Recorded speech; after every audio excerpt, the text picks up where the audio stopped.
Welcome to నేత్రాస్ lens. ఏంటి ప్రపంచం మొత్తం ఏకమై వచ్చినా ఇజ్రాయెల్ ను ఓడించలేరా? కాస్త ఎక్కువ చేసి చెప్పినట్లేదు. లేదు, ఇప్పుడు చెప్పిన దాంట్లో ప్రతి అక్షరం నిజం. శాంపుల్ గా కొన్ని పేర్లు చెప్తా, మీరే ఆశ్చర్యపోతారు. ఏంటి ఈ ప్రపంచం మొత్తం వాళ్ల చేతుల్లో ఉందా అని.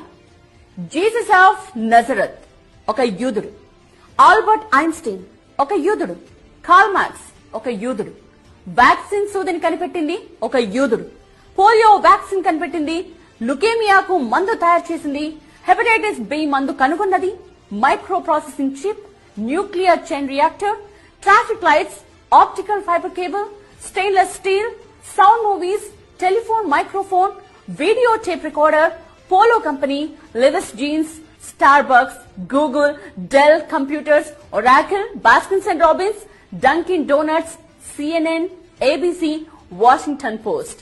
వీటన్నిటి వెనుక ఉన్నది యూదులు. లిస్ట్ ఇలా చెప్పుకుంటూ పోతే కనీసం గంట 2 గంటలు పడుతుంది. మీరు ఏ రంగమైనా తీసుకోండి, యూదులు లేకపోతే అడగండి.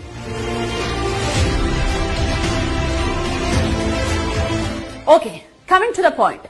స్వర్గం కంటే గొప్పది ఏంటి అని యూదులను అడిగితే వచ్చే సమాధానం ఇజ్రాయెల్.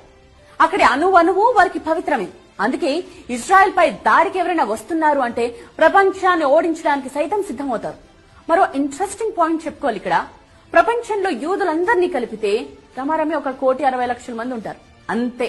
బట్ జాగ్రత్తగా వినండి, గత 105 ఏళ్లలో ఉన్న ఈ 1,00,00,000 మందే 15 డజన్ల నోబెల్ ప్రైజెస్ గెలుచుకున్నారు. అంటే 180 నోబెల్ బహుమతులు. సో తమ బ్రెయిన్ లో 1% ఇజ్రాయెల్ కోసం పెట్టినా, తమ సంపాదనలో 0.5% ఇజ్రాయెల్ కోసం ఖర్చు చేసినా, తమ ఆవిష్కరణల్లో 1-2 ఇజ్రాయెల్ కు వినియోగించిన ఈ ప్రపంచం మొత్తం వారి ముందు దాసోహానిక తప్పదు.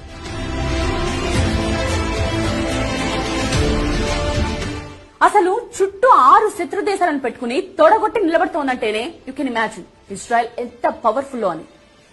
యూదులకు ఇంత బ్రెయిన్ పవరా? ఇజ్రాయెల్ అంటే అంత కస వాళ్ళకి? No doubt. శతాబ్దాలుగా వాళ్ళు పడ్డ కష్టం అలాంటిది. 100 ఏళ్లుగా ఎంత మంది ఎన్నిసార్లు దండయాత్రలు చేసి ఊచకోత కోశారు.